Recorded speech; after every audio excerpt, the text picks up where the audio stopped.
The New York Knicks are going to be next up, and my question for Wait, let me them, just put 2 hours on the clock. Okay, go. my question for them is, who are the building blocks here?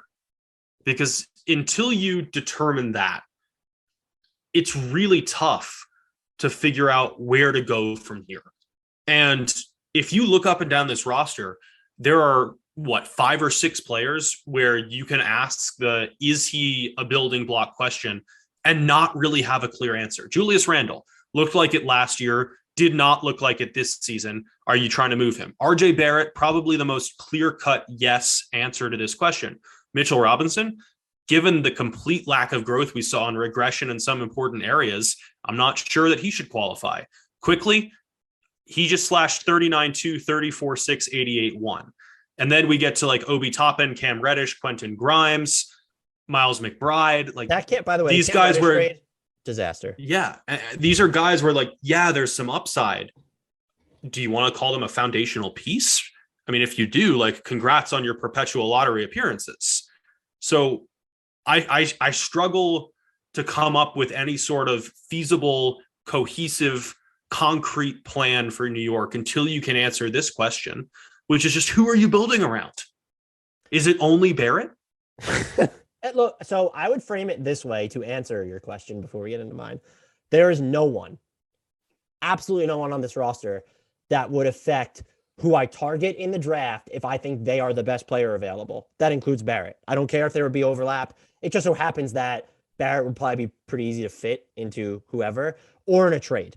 That's just, there's the wrong star to target. And I don't think Donovan Mitchell's going to become available. I would be surprised. I want to make that clear. I don't know if Donovan Mitchell's that star. He's just regressed so much defensively. I would be curious as to, is that the guy you're willing? But if you deem him the guy or the next star to come available, there's no one on this team that is impacting the way I view that.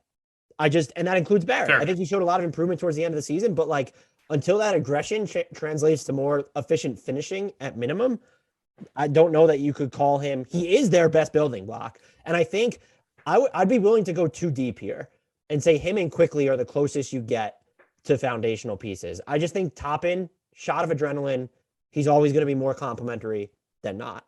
Fair. And I'm just curious, where do you land on that? He's probably the closest one to joining Barrett. I still think I would consider Barrett a foundational piece, but not at the expense of doing anything.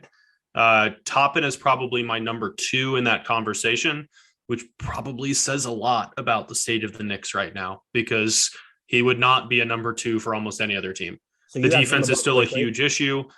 I don't honestly know what he can do at this point, because he exploded onto the scene during the closing stretch of this past season, which is kind of like the silly time of year when we see so many illegitimate breakouts because of opportunity against backups.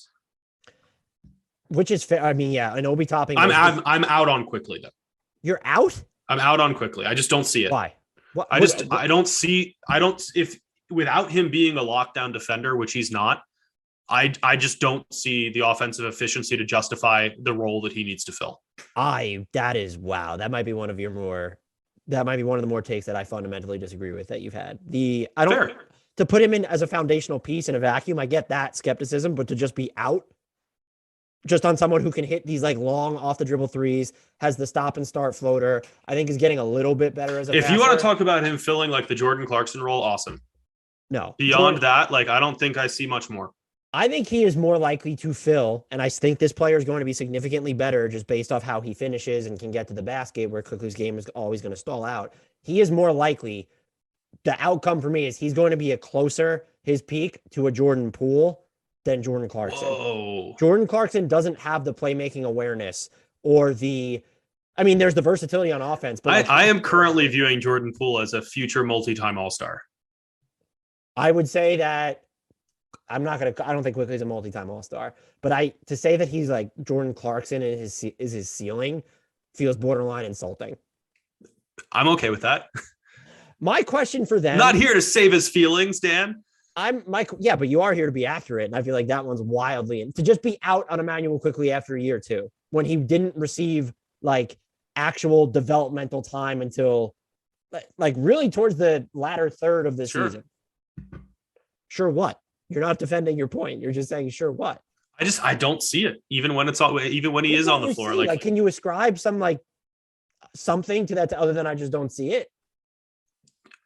Because his role hinges on shot making ability, and he doesn't make shots.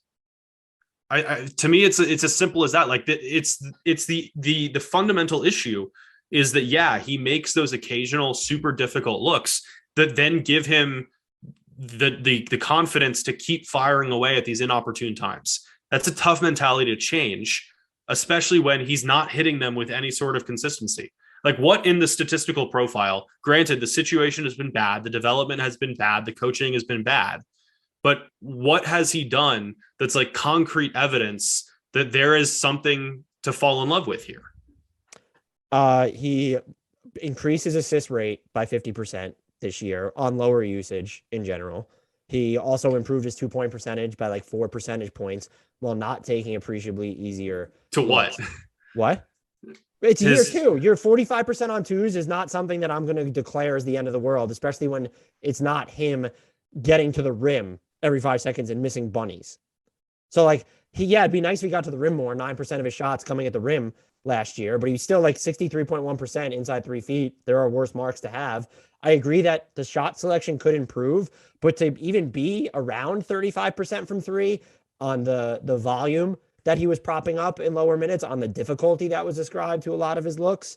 And yeah, it's fair to not say, yeah, we can't, read too much into what happens at the end of the year, but I do think there's value in having a rhythm, and the Knicks not giving him any sort of like real functional cadence to where you didn't necessarily understand his role for huge portions of the season puts him at a disadvantage. And I'd also be curious to see what a team that's actually more willing to get in transition consistently and afford him more space in the half court to work with, what he can actually do there. And so I feel like there's a lot. Jordan Poole has gotten to play with future Hall of Famers in their prime. Sure. His entire career. And so benefited tremendously. And his ceiling is higher than as a development. He's player. way better. Yeah, Quickly's not Maxey. Quickly's not Halliburton. Quickly's not. I'm not putting him in the same conversation. To just be out after year 2, though, feels very premature. Well, I didn't really contextualize what out means. Again, like Jordan Clarkson's role has value. Does it?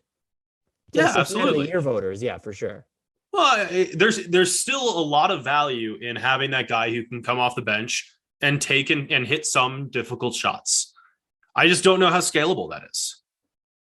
We'll have to find out. I'm going to bookmark this take. My question, since we're already over the time limit, is: are they going to pick a direction or still be in the middle? I don't. If I was them, they're going to remain in the middle because they're the Knicks. If I'm them, it's sort of the crap or get off the pot scenario where it's, if you really want the star, there's going to be, it's throw it in. Find the star. There'll be one available. Throw it in.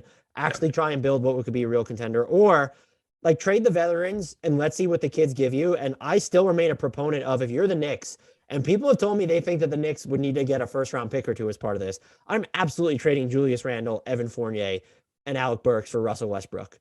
And you can try and buy out Westbrook, whatever. And first of all, a team like New York, I don't think free agents necessarily want to play for the Knicks as much as people believe. That being said, that's a team and a market that can find value in cap space one way or the other, more than a Charlotte or a Utah if they're hitting reset. But it also frees up all this runway for the kids. And if the Lakers were to give you one of their distant, like a 2027 pick to do it, to grease the wheels of it, done. And I would go that route. I don't think they will, but I am wondering if they'll pick a direction. Will we be talking about in the middle of the offseason, the end of the offseason, oh, the Knicks, they skewed towards, like, they went younger rebuilding, or, all right, they went all in for player X. And I don't think that they have the organizational backbone, clarity, or vision to choose either one. I'm right there with you. At this point, like, expecting something better from the Knicks, regardless of who's in charge, is just kind of foolish.